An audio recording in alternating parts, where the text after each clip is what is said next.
Hi,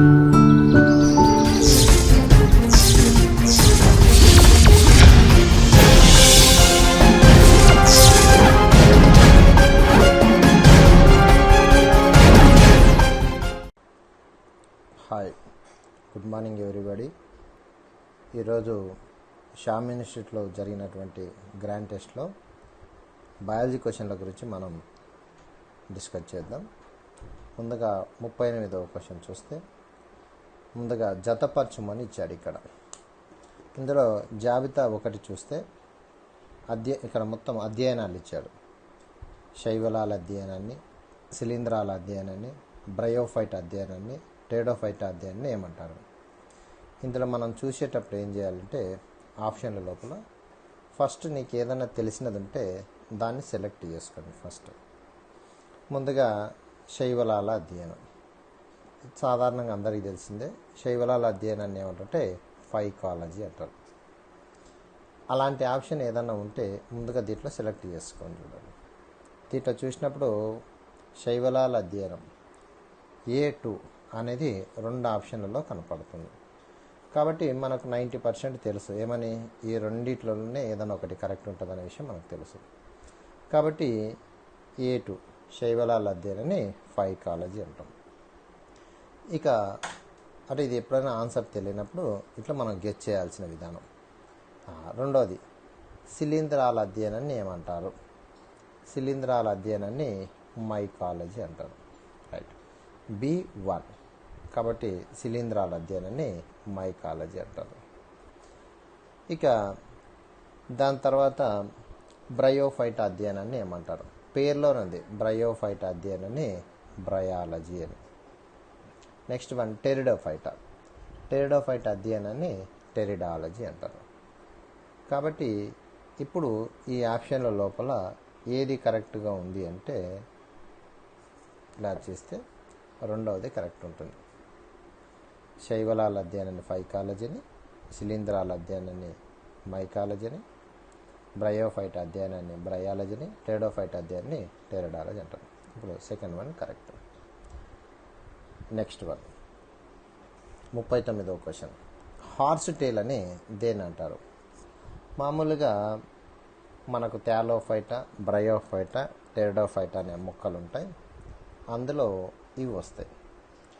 ఇది టెరిడోఫైటాలో వచ్చే మొక్క. హార్స్ టేల్ అంటే గుర్రపు తోక మాదిరిగా ఉంటుంది, కాబట్టి దీన్ని హార్స్ టేల్ అని పిలుస్తారు.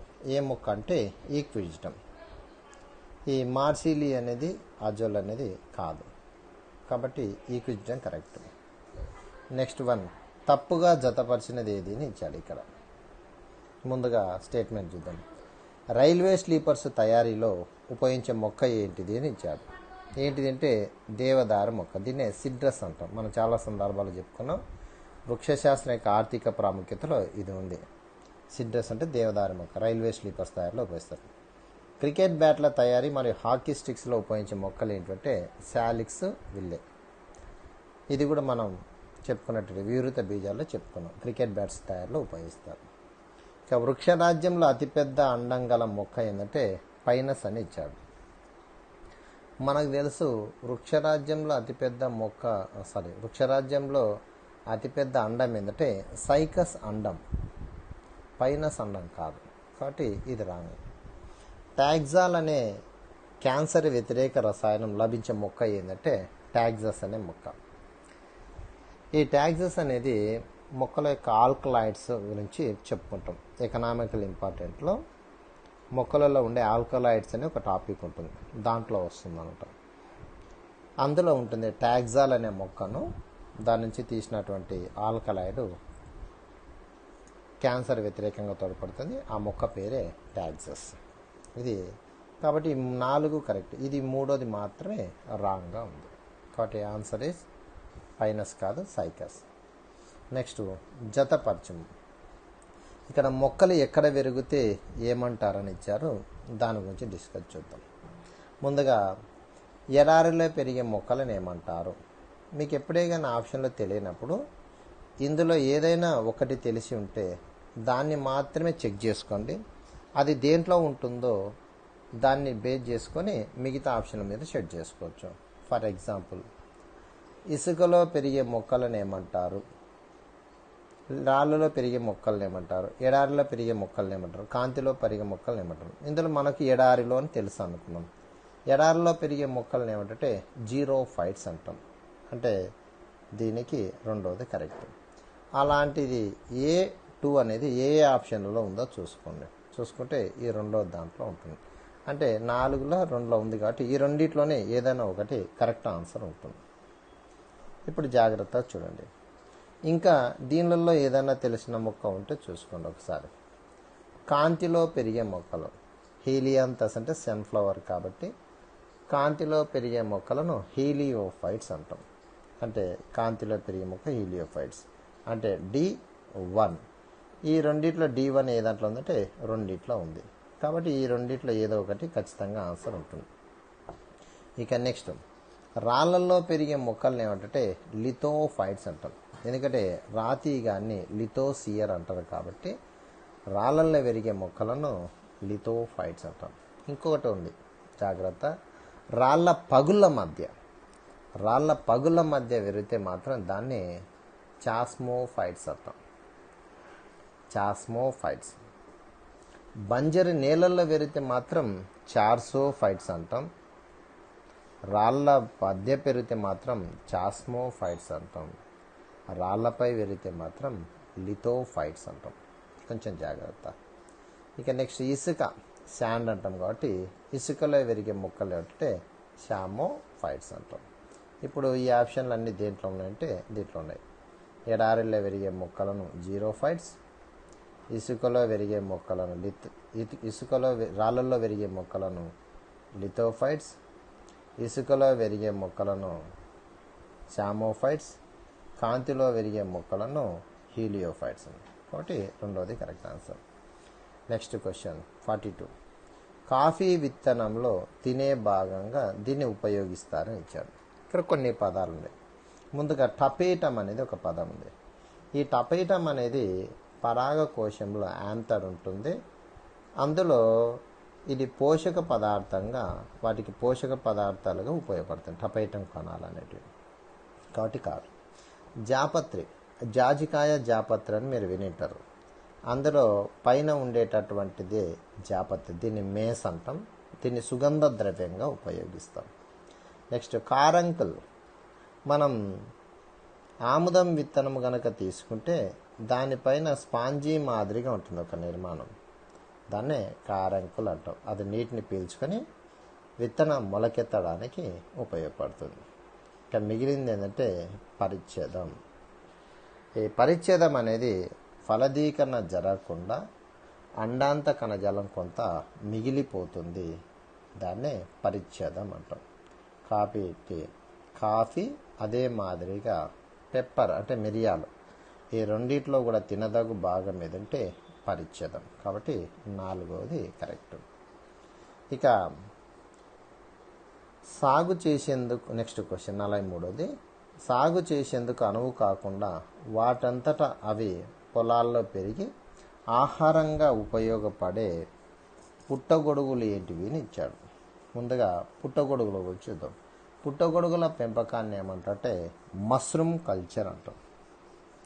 అందులో పుట్టగొడుగుల లోపల కొన్ని సాధారణంగా వ్యవసాయ పంట పొలాల్లో కుళ్ళిపోయిన సేంద్రియ పదార్థాలు ఉంటాయి. చెట్ల పైన, పెంట కుప్పల పైన పెరుగుతుంటాయి. కానీ కొన్ని మాత్రం సాగు చేస్తూ ఉంటాం. అయితే ఇక్కడ ఉండేటివేమో బటన్ కానీ మిల్క్ కాఫ్ అనేటివి సాగు చేసేటివే, వరిగడ్డి మరియు పెన్సిబన్ అనేటివి సాగు చేసేటివే, మిల్క్ కాఫ్, పెన్సిబన్ ఇవి కూడా సాగు చేస్తారు. కానీ బటన్ అనేది మరియు పెన్సిబన్ పుట్టగొడుగులు మాత్రమే ఇవి మామూలుగా పెంట కుప్పల పైన అక్కడ పెరుగుతూ ఉంటాయి. కాబట్టి దీనికి కరెక్ట్ ఆన్సర్ అంటే పెన్సి బటన్ మరియు దీనికి కరెక్ట్ ఆన్సర్ ఏంటంటే బటన్ మరియు పెన్సిబన్ పుట్టగొడుగులు. అయితే మొదటి ఆప్షన్లో కూడా ఉంది బటన్ మరియు మిల్క్ ఆఫ్. కానీ బటన్ అనేది సాగు చేయరు, మిల్క్ ఆఫ్ అనేది మాత్రం సాగు చేస్తారు. కాబట్టి 4వది దీనికి కరెక్ట్ ఆన్సర్. నెక్స్ట్ దీని తర్వాత చూస్తే సముద్రపు ఆకుకూరగా దీన్ని వ్యవహరిస్తారని చెప్పి నెక్స్ట్ క్వశ్చన్ 44 క్వశ్చన్ అడిగారు. సముద్రపు ఆకుకూర అంటే ఆల్గే, శైవలాలు, ఇవన్నీ కూడా శైవలాలు. ఆల్గే కానీ అంటే పాలీసైఫోనియా కానీ, సర్గాసం కానీ, బాట్రకోస్పర్మ, ఇవన్నీ కూడా శైవలాలే. ఇందులో ఆల్వా అనేది ఒక మొక్క ఉంది. దీన్ని వాటర్ లెట్యూస్ అని కూడా అనొచ్చు. దీన్ని సముద్రపు ఆకుకూర అంటాం. చైనా దేశాల లోపల దీన్ని ఎక్కువగా ఆకుకూరగా సలాడ్ లోపల ఉపయోగిస్తుంటారు. కాబట్టి కరెక్ట్ ఆన్సర్ ఏంటంటే ఆల్గే, అందులో ఆల్వా కరెక్ట్. వాటర్ లెటిస్, దీన్ని సముద్రపు ఆకుకూరగా ఉపయోగిస్తారు. నెక్స్ట్ క్వశ్చన్, జీవ పదార్థాన్ని వేరుపరిచి సమ్మిళితం చేసే వృక్షశాస్త్ర విభాగం ఏది అని అన్నాడు. అంటే జీవ పదార్థం అంటే మొక్క కానీ జంతువు కానీ దాంట్లో కొంత పదార్థాన్ని తీసి దాని నుంచి మొక్కలను జంతువులను ఉత్పత్తి చేస్తారు. అయితే జంతువులలో మాత్రం శారీరక కణాన్ని తీసుకొని వర్ధనం చేస్తారు, దాన్ని క్లోనింగ్ అంటారు. కానీ మొక్కలలో మాత్రం జీవ పదార్థాన్ని వేరు చేసి, అంటే ఒక కణం ఉంటే కణజాలంలోని ఒక కణం తీసుకొని ఈ కణాన్ని వర్ధనం చేస్తే అది కొత్త మొక్కగా ఎదుగుతుంది. దీన్నే టిష్యూ కల్చర్ లేదా కణజాల వర్ధనం అంటాం. కాబట్టి దీనికి జీవ పదార్థాన్ని వేరుపరిచి సమ్మిళితం చేసే వృక్షశాస్త్ర విభాగం ఏమిటి అంటే కణజాల వర్ధనం. ఇక ఉద్యానవన మొక్కల పెంపకాన్ని ఏమంటే హార్టికల్చర్ అంటాం. కాబట్టి ఇవి ఆహ్లాదాన్ని ఇస్తాయి. ఉద్యానవనాల లోపల మంచి ఆక్సిజన్ లభిస్తుంది కాబట్టి వీటిని పెంచుతుంటారు. దీన్ని ఉద్యానవన మొక్కల పెంపకాన్ని హార్టికల్చర్ అంటాం. వ్యవసాయం అంటే మీకు తెలుసు, అగ్రికల్చర్ అంటాం. పూల మొక్కల పెంపకాన్ని మామూలుగా ఫ్లవర్ అంటాం కాబట్టి పూల మొక్కల పెంపకాన్ని ఫ్లోరికల్చర్ అంటాం. కాబట్టి దీనికి కరెక్ట్ ఆన్సర్ ఏంటంటే కణజాల వర్ధన మీద టిష్యూ కల్చర్. ఇవి ఆన్సర్లు. ఓకే, ఇవన్నీ జాగ్రత్తగా చూసుకొని మీకు స్కోర్ ఎంత వచ్చిందో చెక్ చేసుకోండి. ఓకే, ఆల్ ద బెస్ట్ అండి. My dear friends, geography faculty, Shyam institute, Kakinada. ఇటీవల దేశవ్యాప్తంగా లాక్డౌన్ అమలు జరుగుతున్న తరుణంలో మన శ్యామ్ ఇన్స్టిట్యూట్ వారు యూట్యూబ్ ఛానల్ ద్వారా ఆన్లైన్ ఎగ్జామ్స్ నిర్వహిస్తున్నటువంటి సంగతి మీ అందరికీ తెలిసిందే. అందులో భాగంగా గ్రాండ్ టెస్ట్ 2కు సంబంధించినటువంటి ప్రశ్నాపత్రంలో మన జాగ్రఫీకి సంబంధించినటువంటి ప్రశ్నలు కనుక పరిశీలిస్తే 46వ ప్రశ్న నుండి మనకి ప్రారంభమవుతున్నాయి. 46వ ప్రశ్నను కనుక మనం పరిశీలిస్తే ఈ క్రింది అంశాలలో సరైనవి ఎంచుకోండి అన్నాడు. అంటే స్టేట్మెంట్ ఫాలోయింగ్ అన్నమాట ఇవి. ఈ క్రింది అంశాలలో సరైనటువంటివి ఎంచుకోండి. ఇందులో ఏ, బి, సి, డి ఇవ్వడం జరిగింది. ఇందులో సరైన వాటిని ఎంచుకొని సరికాని వాటిని మనం ఏం చేయాలా, డిలీట్లో ఉంచాలి. ఇందులో ఏ, ఇండియాలో అత్యధిక వైశాల్యములో విస్తరించిన మృత్తికలు ఒండ్రు మృత్తికలు అన్నారు. Yes, exactly correct. భారతదేశంలో ఇవి పురాతన నదుల క్రమక్షయం వల్ల ఒండ్రుతో కూడినటువంటి మైదానాలు, వీటిని అల్యూవియల్ సాయిల్స్ అంటారు. కాబట్టి భారతదేశంలో అత్యధిక వైశాల్యంలో విస్తరించి సుమారు 43% కలిగి ఉన్నటువంటి నేలలే ఒండ్రు మృత్తికలు. అలాగే ఆంధ్రప్రదేశ్లో కనుక చూసినట్లయితే ఆంధ్రప్రదేశ్ మృత్తికలలో చూస్తే అత్యధిక వైశాల్యంలో విస్తరించి ఉన్నటువంటి మృత్తికలు మాత్రం ఎర్ర మృత్తికలు. వీటినే రెడ్ సాయిల్స్ అంటారు. వీటినే పసుపు నేలలు లేదా ఎల్లో సాయిల్స్ అని కూడా పెడతారు. అయితే మన ఆంధ్రప్రదేశ్లో మోర్ దెన్ 60% రెడ్ సాయిల్స్ విస్తరించి ఉండి ఇవి ఎక్కువగా రాయలసీమలో ఆవరించబడి ఉన్నాయి. రేగూర్గా పిలువబడేటటువంటి నల్ల మృత్తికలు స్వయంగా దున్నుకునే నేలలు. Yes, it is also right. Regur అనేటటువంటి పదం లాటిన్ పదం నుండి వచ్చింది. దీనికి రేగడి అని అర్థం. ఇవి బసాల్ట్, గ్రానైట్, బంకమట్టి ద్వారా ఏర్పడి తేమను ఉంచుకోవడం వల్ల వీటిని ఆర్ద్రత నేలలు అంటారు. ఇవి వేసవి కాలములో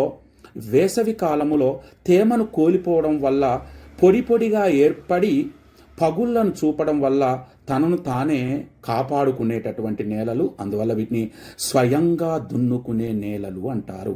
ఇట్ ఈజ్ ఆల్సో కరెక్ట్. ఇక సి విషయంలోకి వస్తే అత్యధిక ఉష్ణోగ్రత, తేమ, అత్యధిక వర్షాపాతం ద్వారా క్రమక్షయంతో ఏర్పడినటువంటి నేలలు లేటరైట్ నేలలు. ఇక్కడి వరకు కరెక్ట్. కానీ ఇవి వ్యవసాయానికి అనుకూలమైనవి అంటారు. ఇది తప్పు.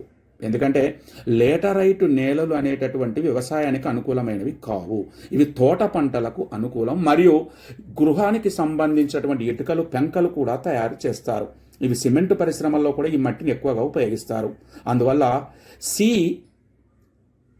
70% కరెక్ట్ ఉన్నప్పటికీ కూడా ఇక్కడ మనం వ్యవసాయానికి అనుకూలమైనవి అన్నాం, కాబట్టి ఇది తప్పుగా పరిగణించాలి. ఇక డి విషయంలోకి వస్తే ప్రత్యేకంగా తీర ప్రాంత ఇసుక ద్వారా ఏర్పడిన వాటినే కరేవా మృత్తికలు అంటారు. It is not correct. ఎందుకంటే తీర ప్రాంత ఇసుక ద్వారా ఏర్పడిన నేలలు కావు. ఇవి ప్రత్యేకంగా ఏర్పడినటువంటి మృత్తికలు. ఇవి ఎత్తైన హిమాలయ ప్రాంతంలో కానీ, ధ్రువ ప్రాంతాలలో కానీ హిమానీనద ప్రక్రియ ద్వారా మొరైన్ పదార్థము ద్వారా ఏర్పడినటువంటి నేలలను కరేవ మృత్తికలు అంటారు. ఇవి ఎక్కువగా మన దేశంలో జమ్మూ కాశ్మీర్లో విస్తరించి కుంకుమ పువ్వుగా పండిస్తారు ఎక్కువగా. కాబట్టి ఇందులో మనకి ఏ, బి అనేటటువంటిది రైట్ ఆన్సర్గా పరిగణించాలి. కాబట్టి ఆన్సర్ ఈజ్ 1. ఇక 47వ ప్రశ్నను కనుక మనం పరిశీలించినట్లయితే ఈ క్రింది అంశాలను పరిగణించండి అన్నారు. ఇందులో ఏ, బి, సి, డి, ఈ, ఎఫ్ ఇవ్వడం జరిగింది. ఇవి మొత్తం కూడా ఆంధ్రప్రదేశ్కు సంబంధించినటువంటి అంశాలు. ఇందులో మనం పరిశీలించిన తర్వాత మనం దీని యొక్క సారాంశం ఏంటనేది చూద్దాం. ఇక్కడ కౌండిన్య వన్యప్రాణి కేంద్రం చిరుతలు, ఏనుగులకు ప్రసిద్ధి. Yes, correct. ఇది చిత్తూరు జిల్లాలో ఉంటుంది. శ్రీ వెంకటేశ్వర శాంక్చురీ రామచిలకలకు, ఫ్లేమింగ్ పక్షులకు ప్రసిద్ధి. Yes, this is also correct. కానీ ఇటీవల ఆంధ్రప్రదేశ్ ప్రభుత్వం పాలపిట్ట స్థానంలో రామచిలకను ఏర్పాటు చేయడం జరిగింది. అలాగే రోళ్లపాడు వన్యప్రాణి సంరక్షణ కేంద్రం, ఇది కర్నూలు డిస్టిక్లో ఉంటుంది. ఇక్కడ బట్ట మేకల పక్షి మరియు పిచ్చుకలకు ప్రసిద్ధి. వీటిని స్పారోస్ అంటారు. అలాగే కొరింగా వన్యప్రాణి కేంద్రం, ఇది తూర్పుగోదావరి జిల్లాలో ఉంటుంది. ఇక్కడ సాల్ట్ క్రొకడైల్స్ ఉంటాయి, ఉప్పుని మొసళ్లకు ప్రసిద్ధి. This is also correct.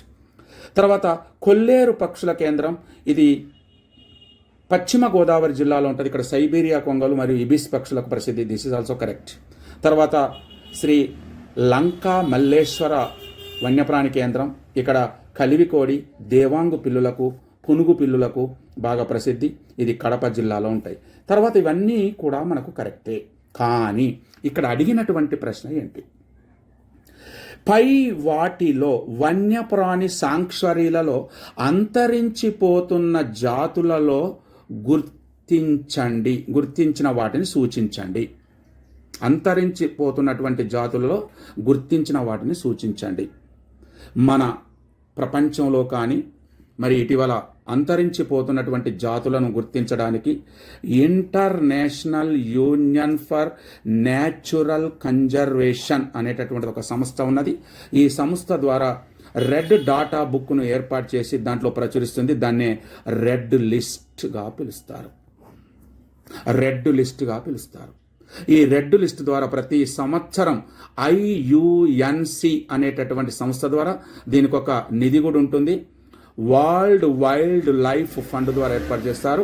ఇందులో మనం గుర్తించాల్సినటువంటి అంశాలు ఏంటంటే అంతర్జాతీయ ప్రకృతి సంరక్షణ సంఘములో రెడ్ లిస్టులో గుర్తించినటువంటి వాటిని మనం ఇక్కడ తీసుకోవాలి. అలాంటి వాటిలో మనం కనుక చూసినట్లయితే మనకు ఆన్సర్ వచ్చేసి 4 ప్రకటించాం. అందులో సి మరియు ఎఫ్. ఒకసారి సిని కనుక మనం పరిశీలిస్తే రోళ్లపాడు వన్యప్రాణి కేంద్రం, ఇక్కడ దీన్ని ఇండియన్ బస్టర్డ్ బర్డ్ అంటారు. ఇది బట్ట మేకల పక్షి. ఇది అంతరించిపోతున్నటువంటి జాతుల్లో గుర్తించడం జరిగింది రెడ్ లిస్ట్లో. అలాగే మళ్ళీ ఇంకొకటి మనం చూసినట్లయితే ఎఫ్లో కనుక మనం చూసినట్లయితే శ్రీలంక మల్లీశ్వరి కనుక మనం చూసినట్లయితే కలివికోడి, ఇది కూడా అంతరించిపోతున్నటువంటి జాతుల్లో.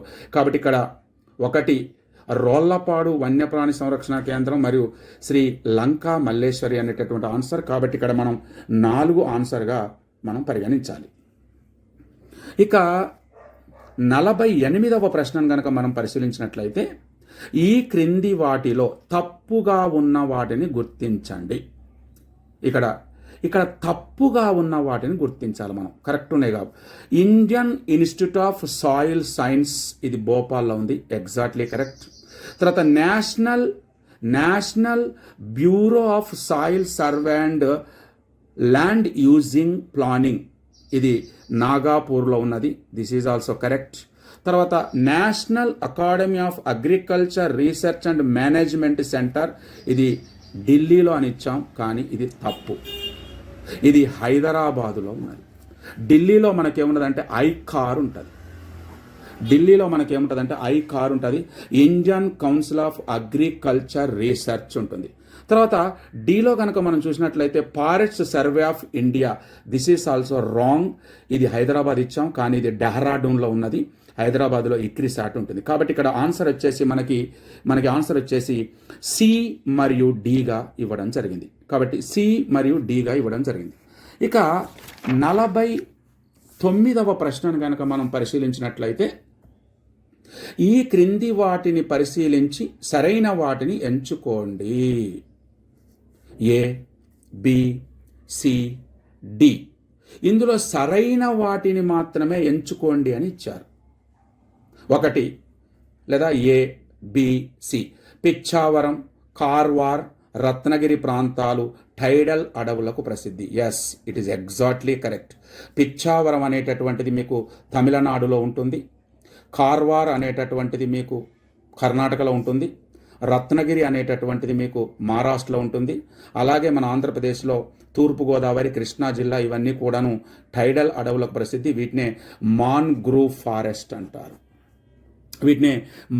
ఫారెస్ట్ అంటారు. కాబట్టి ఏ అనేటటువంటిది సరైన సమాధానం.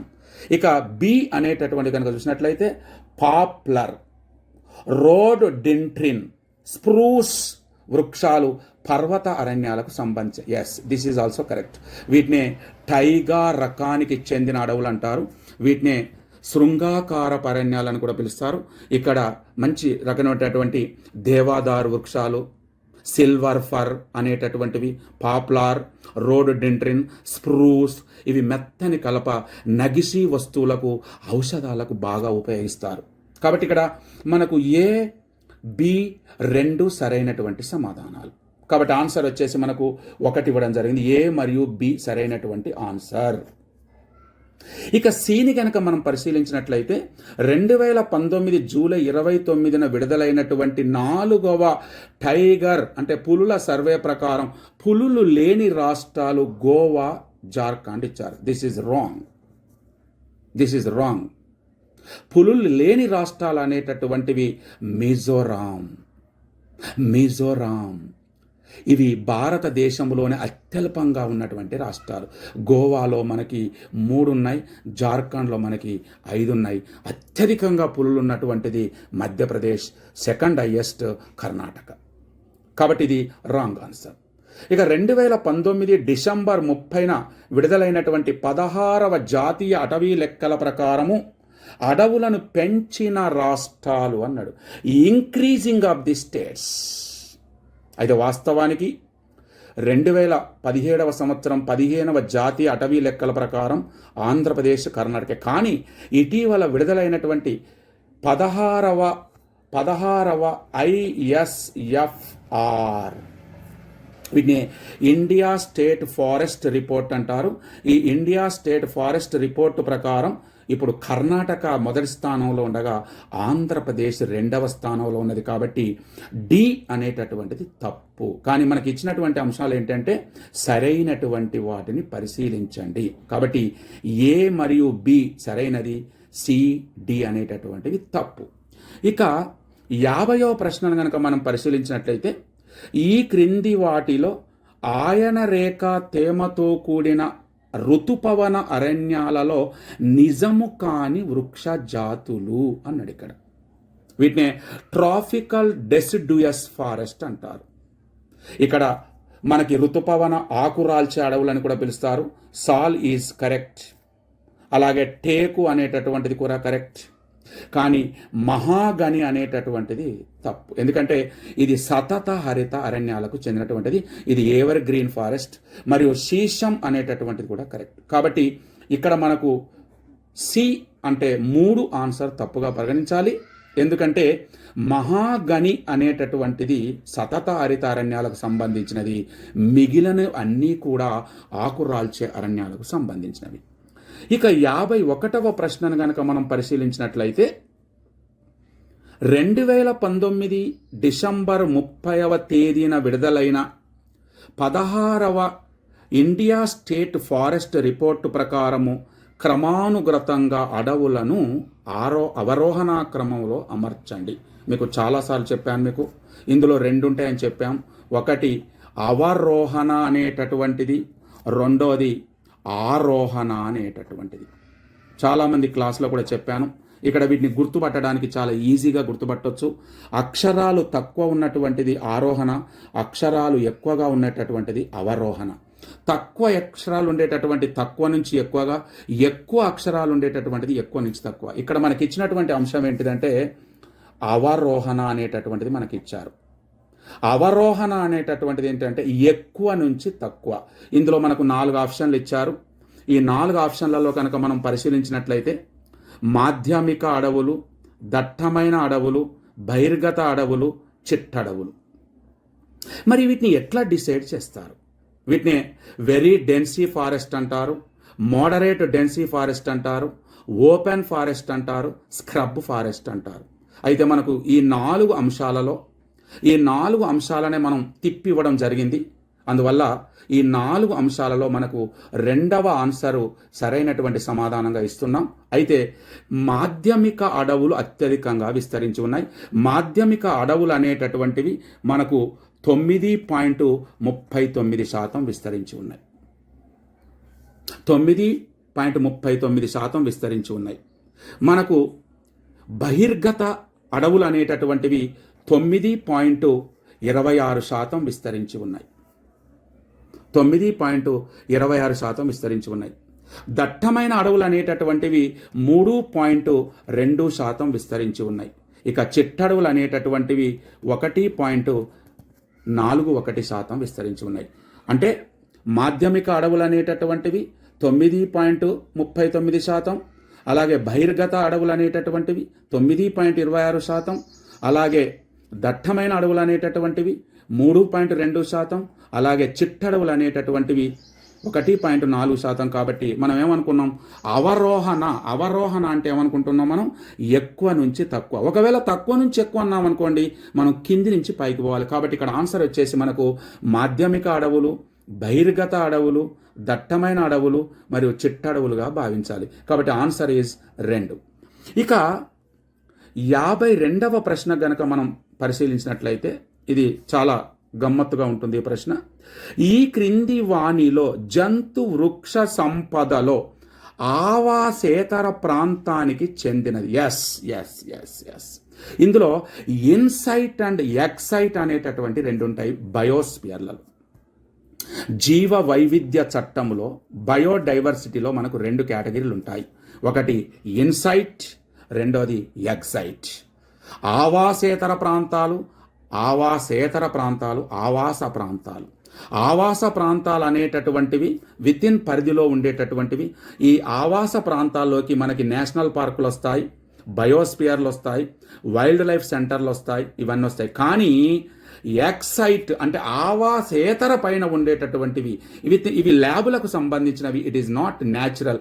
అందువల్ల ఇవి ఒక ప్రిస్క్రైబ్డ్ ఏరియాలో ఉంటాయి, గుర్తించినటువంటి జోన్లో విస్తరించి ఉంటాయి. కాబట్టి బయోస్పియర్లు అనేటటువంటివి, అలాగే వైల్డ్ లైఫ్ శాంక్చురీ అనేటువంటివి, అలాగే నేషనల్ పార్కులు అనేటటువంటివి ఇవన్నీ కూడా ఆవాస ప్రాంతానికి చెందినవైతే, జూ పార్కులు అనేటటువంటివి, అలాగే బొటానికల్ గార్డెన్స్ అనేటటువంటివి, అలాగే జన్యు బ్యాంకులు అనేటటువంటివి ఇవన్నీ కూడా ఎక్సైట్. వాటినే మనం ఆవాసేతర ప్రాంతాలుగా ప్రకటిస్తాం. అందువల్ల ఇక్కడ జూ పార్కులనే జంతు ప్రదర్శనశాలలు అంటారు. కాబట్టి ఈ జంతు ప్రదర్శనశాలలు అనేటటువంటివి ఎక్సైట్ కింద మనం తీసుకోవాలి.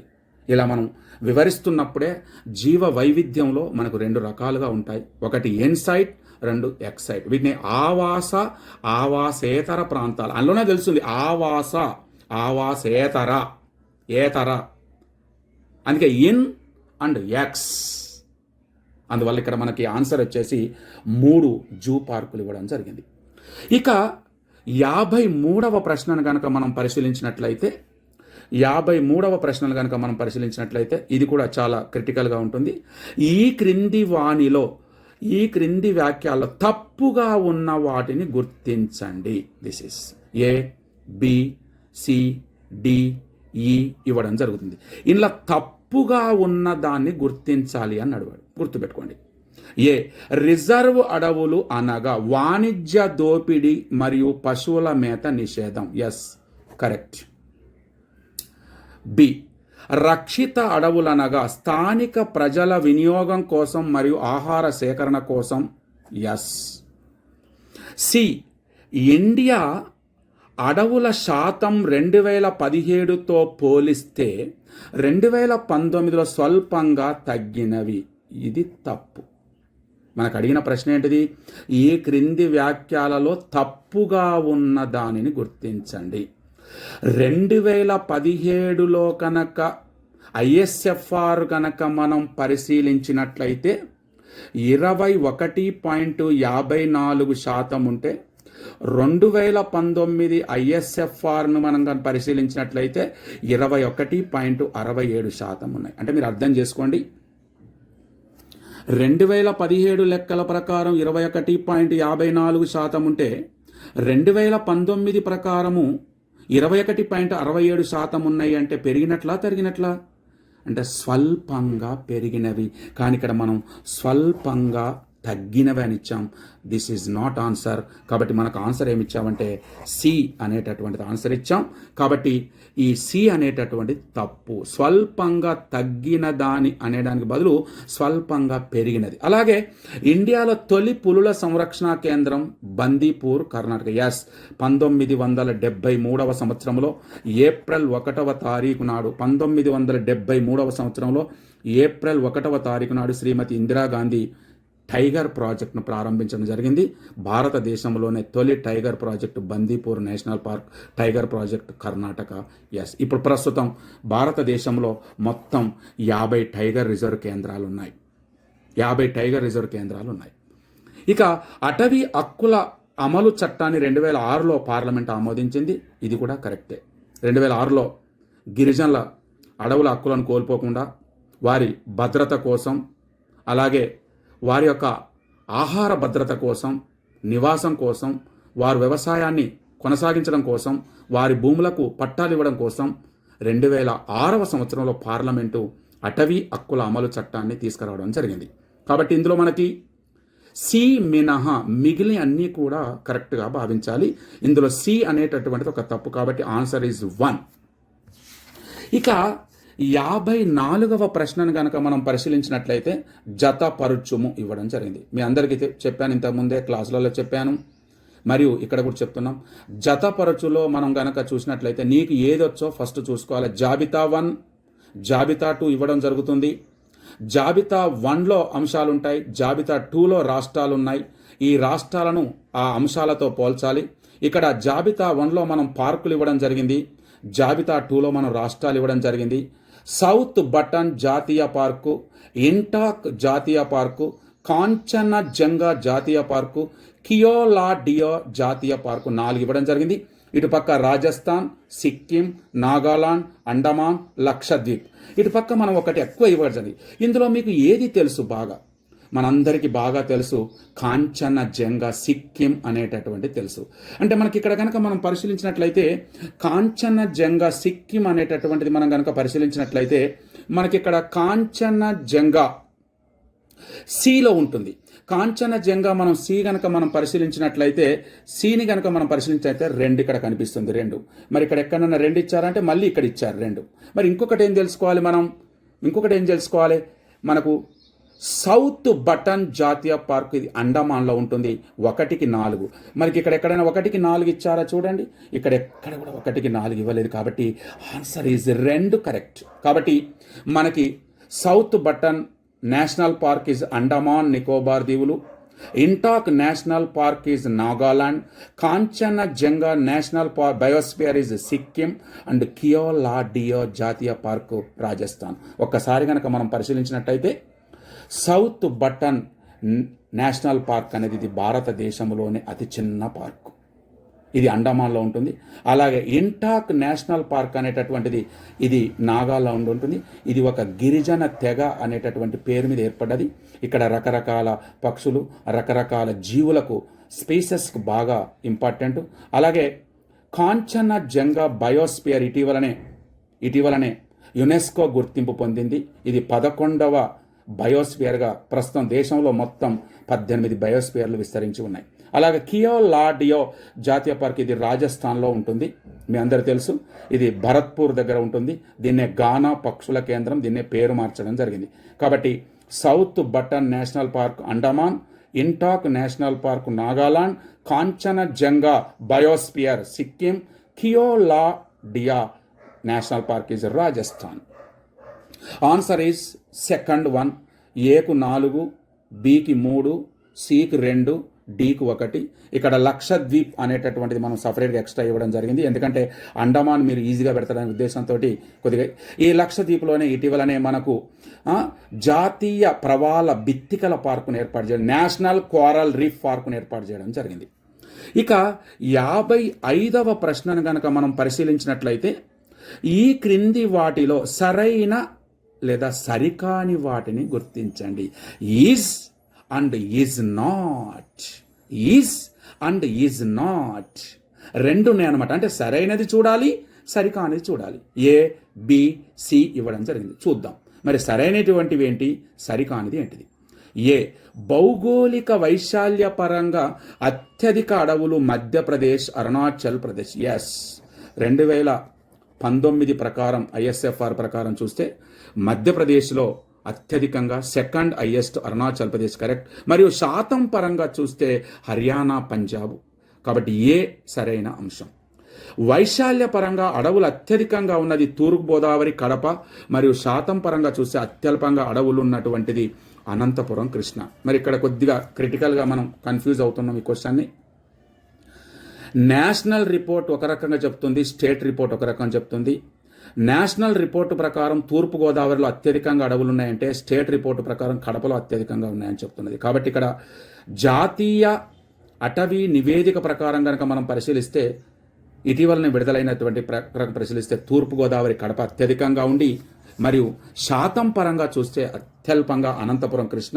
స్టేట్ రిపోర్ట్ ప్రకారం కృష్ణ వస్తుంది. కాబట్టి మనం జాతీయ రిపోర్టు ప్రకారం పరిశీలించాం కాబట్టి బి సరైన సమాధానం. ఇక ఇండియాలో ప్రస్తుతము 18 బయోస్పియర్లు కలిగి, అందులో 11 బయోస్పియర్లు యునెస్కో గుర్తింపు పొందినవి. మరియు ఆంధ్రప్రదేశ్లో 13 వన్యప్రాణి కేంద్రాలు కలిగి ఒక బయోస్పియర్, ఒక టైగర్ ప్రాజెక్టు విస్తరించి ఉన్నాయి. Yes, this is also correct. భారతదేశంలో 1986లో రాజీవ్ గాంధీ ప్రధానమంత్రిగా ఉన్నప్పుడు పార్లమెంట్లో అతిపెద్ద చట్టాన్ని తీసుకురావడం జరిగింది. దాన్ని జాతీయ పర్యావరణ పరిరక్షణ చట్టం తీసుకొచ్చారు. ఈ జాతీయ పర్యావరణ పరిరక్షణ చట్టంలో భాగంగానే మొట్టమొదటిసారిగా అడవులను, జీవావరణ ప్రాంతాలను కాపాడడానికి నీలగిరి బయోస్పియర్ని ఏర్పాటు చేస్తూ నిర్ణయం తీసుకున్నారు. ప్రస్తుతం భారతదేశంలో 18 బయోస్పియర్లు ఉన్నాయి. అందులో 2018 నాటికి, 1985 నుంచి 2018 నాటికి 11 బయోస్పియర్లను గుర్తించారు. ఈ 11 బయోస్పియర్లు మనం గుర్తుంచుకోగలిగితే ప్రశ్న చాలా జటిలంగా ఉంటుంది. ఈ క్రింది వాన్లో యునెస్కో గుర్తింపు పొందినటువంటి బయోస్పియర్లలో కానిది అంటాడు. అప్పుడు చాలా ఇబ్బందికరమైనటువంటి వాతావరణం ఏర్పడుతుంది. కాబట్టి మీకు క్లాసులో ఆ 11 బయోస్పియర్లు ఏంటి అనేటటువంటి మనం వివరణాత్మకంగా వివరిస్తాం. అలాగే ఆంధ్రప్రదేశ్లో 13 వన్యప్రాణి కేంద్రాలు ఉన్నాయి. వీటిని వైల్డ్ లైఫ్ సెంటర్స్ అంటారు. మనం విశాఖపట్నం నుంచి మనం తిరుపతి వరకు మనం పరిశీలిస్తే, కంబాలకొండ, తిరుపతి, మన విశాఖపట్నం నుంచి శ్రీ వెంకటేశ్వర వన్యప్రాణి కేంద్రం తిరుపతి వరకు మనం పరిశీలిస్తే 13 వన్యప్రాణి కేంద్రాలు ఉన్నాయి, కరెక్టే. అలాగే తెలంగాణలో 9 వన్యప్రాణి కేంద్రాలు ఉన్నాయి. ప్రస్తుతం భారతదేశంలో మొత్తం 543 వన్యప్రాణి కేంద్రాలు విస్తరించి ఉన్నాయి. అలాగే 18 బయోస్పియర్లలో మన ఆంధ్రప్రదేశ్లో ఒక బయోస్పియర్ గుర్తింపు పొందింది, అదే శేషాచలం బయోస్పియర్. ఇటీవల ఒక ప్రశ్న అడగడం జరిగింది ఎస్ఐఓ కానిస్టేబుల్ను. శేషాచలం ఒక అన్నారు. ఇది ఒక నేషనల్ పార్క్, ఇది ఒక వైల్డ్ లైఫ్ సెంటర్, ఇది ఒక బయోస్పియర్, ఇది ఒక జన్యు ప్రాంతం. అంటే ఇది ఒక బయోస్పియర్, దీన్ని జీవగోళ ప్రాంతాలు అంటారు. అలాగే ఇటీవలనే కానిస్టేబుల్ కూడా అడగడం జరిగింది. ప్రస్తుతం దేశంలో 50 టైగర్ రిజర్వ్ కేంద్రాలు ఉన్నాయి. 50 టైగర్ రిజర్వ్ కేంద్రాల్లో మన శ్రీశైలం సాగర్ టైగర్ రిజర్వ్ కేంద్రం భారతదేశంలోని అతిపెద్ద టైగర్ రిజర్వ్ కేంద్రం. ఇది వైశాల్యంలో అతిపెద్ద టైగర్ రిజర్వ్ కేంద్రం. ఇటీవలనే కానిస్టేబుల్లో కూడా అడగడం జరిగింది. ఇలా 55 ప్రశ్నలు. అంటే మనకు ప్రశ్నలు అడగడంతో పాటు అత్యధికమైనటువంటి అవగాహనతో కూడినటువంటి సమాచారం కూడా మనకు అందుతున్నది. ప్రశ్నలు తక్కువ, సమాచారం అత్యధికంగా మనం ఇవ్వడం జరుగుతున్నది. ఈ సమాచారాన్ని మీరు వివరణాత్మకంగా, విశ్లేషణాత్మకంగా వినగలిగి కనుక మీరు ముందుకు పోతే మీరు విజయం తప్పక సాధిస్తారు. నేను మీ గోవర్ధన్ రెడ్డి. మీ అందరికీ ధన్యవాదములు.